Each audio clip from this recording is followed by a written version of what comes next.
I've done most of the things that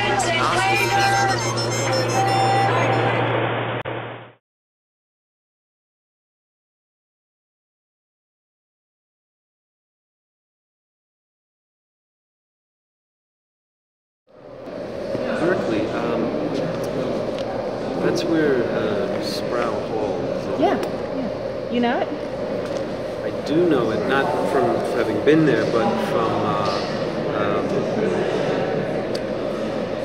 I did a show. I put together a show. The original concept was to do historical impersonations, or to just to do speeches. You know, like I looked up on this. You know, I just Googled famous speeches, and there was a whole website. Oh, cool. 100 most famous speeches, or you know, whatever. And there was one by Mario Savio. Followed the link to it, and I'm like, oh, that guy. He gave this famous speech on the steps of Sproul Hall. Boy, but just to see a guy stand up like that, fire, all that fire, I'm like that's what you want in your acting. If you can't do that in your acting, then you shouldn't, you know. So I kind of. He's inspirational for you. Inspirational, yeah, absolutely.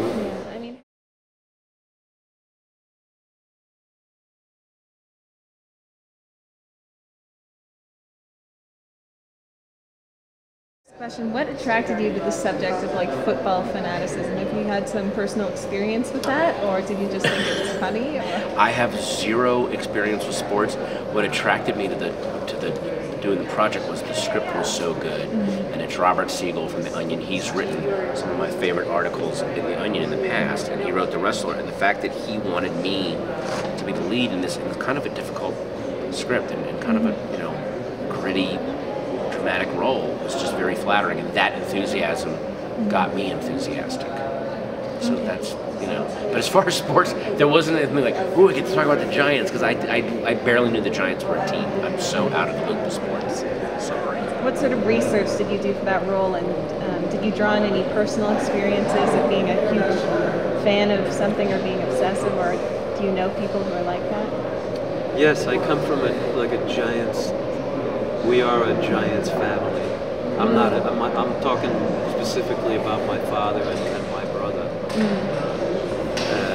Both big Giants fans. For you know, far back as I can remember. Like my father, you know, Frank Gifford was a big fan.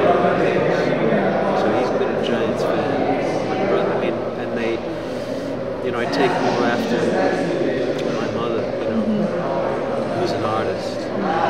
So we'd be in one room, you know, they'd be in the other room screaming their heads off, and it's like, what are they doing in there? All I had to do was put on the jacket and just do the lines. The script is solidly written. It's a great script.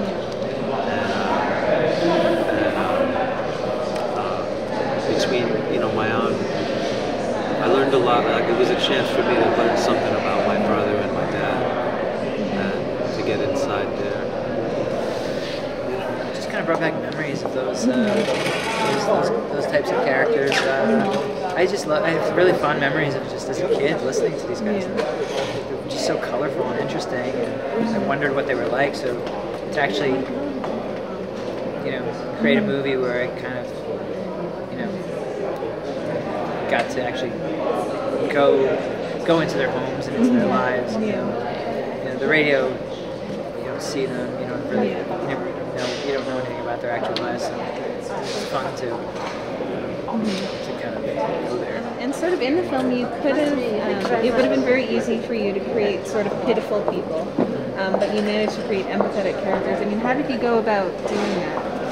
It's kind of a fine line, but you have to just like your characters and have affection for them and not, and resist the temptation to, with a character who's technically quote unquote a sad sack, there's that temptation to get cheap and easy laughs out of their patheticness, and and you just have to resist that temptation for the sake of the big picture, for your larger goals, which is to create a portrait of somebody who's likable and sympathetic and really interesting. But I'm not into that like comedy of condescension. Yeah. You know, where you kind of feel the director hates his characters. You know. And just wants to put them through their paces so that we could watch them suffer and we can laugh at them. I don't like that. I think you can write a movie about somebody who is maybe not the biggest winner in the world, but still do it in a way that's respectful and affectionate. This is a really different role for you than some of the comedy you've done. It's really, really dark. And his obsession is sort of almost perverse. And I would say it is perverse. Yeah. It's flat out perverse. Yeah.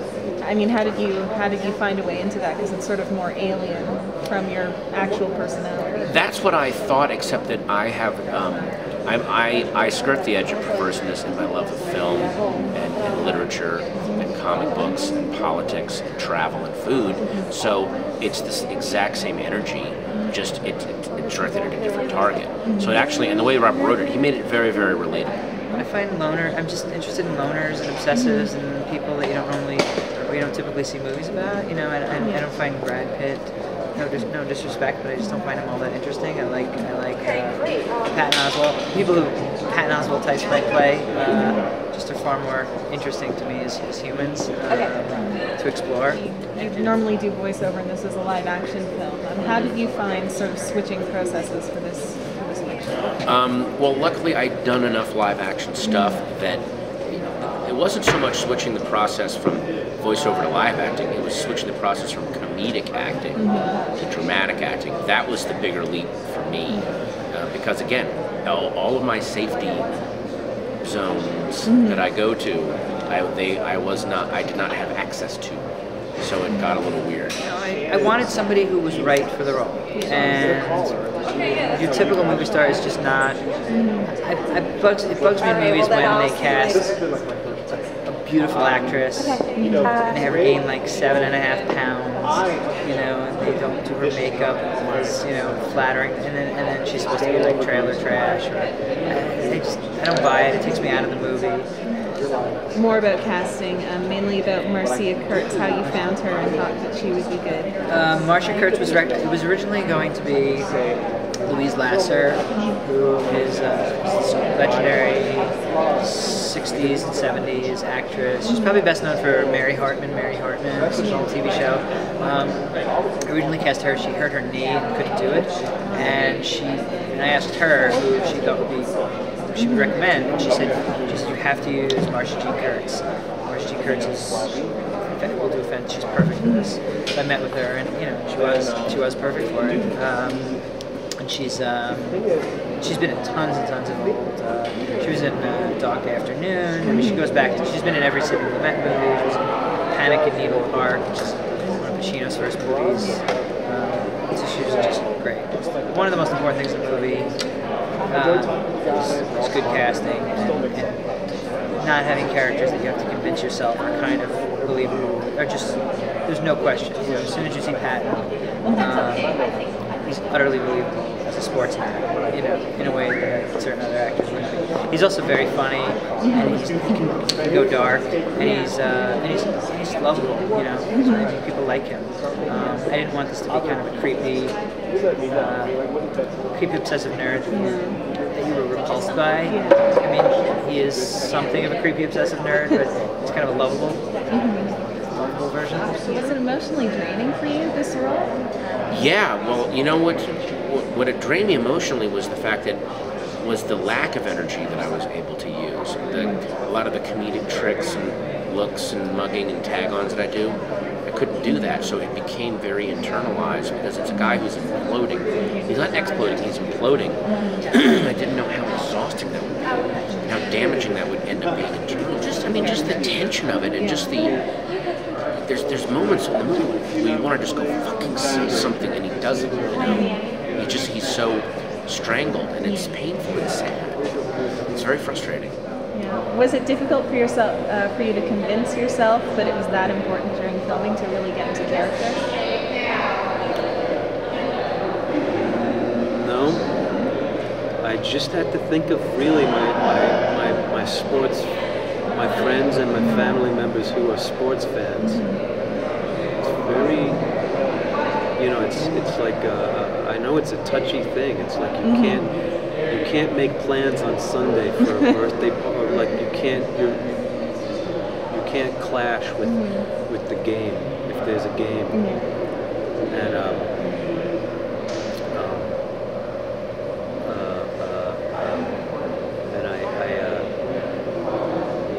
so I could approximate that seriousness, almost like watching Mario Savio on the steps of Sproul Hall. Like you relate to it on a gut level. You might not even know intellectually understand where this comes from. You just sort of, it's undeniable, that gut level passion, and I all I had to do was think about like all the times I've been with my friends, I can get passionate about a baseball game or a boxing match, depending on who's fighting, or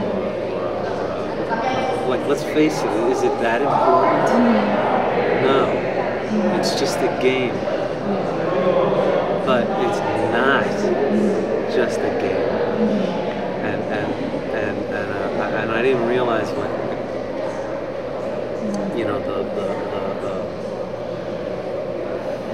the level of obsession. Like,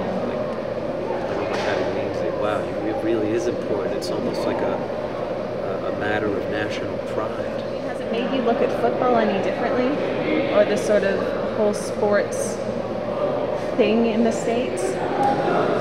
No, I already saw all that before doing this movie.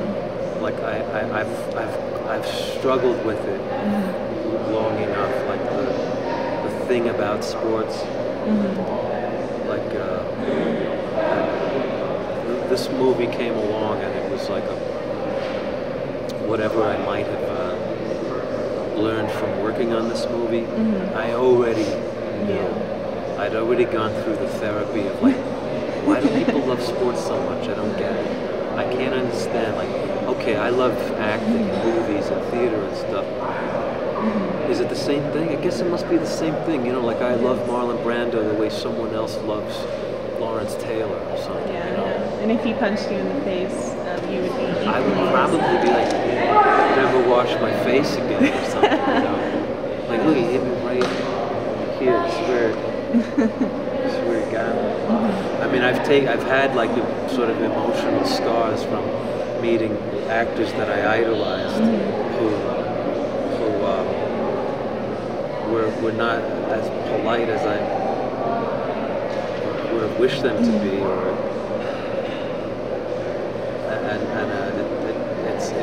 it was good enough. It was like, look, that's what I got. I better be happy with it. They were rude to me. But that's what I got. Someone else can say, oh yeah, I met him and we had a beer. And we talked about, all of his films and stuff. Kevin was talking about some of the experiences he drew on. He met some of his favorite actors who he looked up to, and they didn't. Yeah, he was telling me about that. Have you had any experiences like that you were able to sort of use? You mean like met a hero and they either let me down or something? Well, luckily I was never punched in the face, but I've met, I don't want to name names, I've met some minor heroes of mine that maybe they weren't in the best of mood or it wasn't a good day, but they just did not seem like pleasant people. And it kind of bummed me out a little bit. Has it made you look at this whole sort of sports fanaticism in the States differently?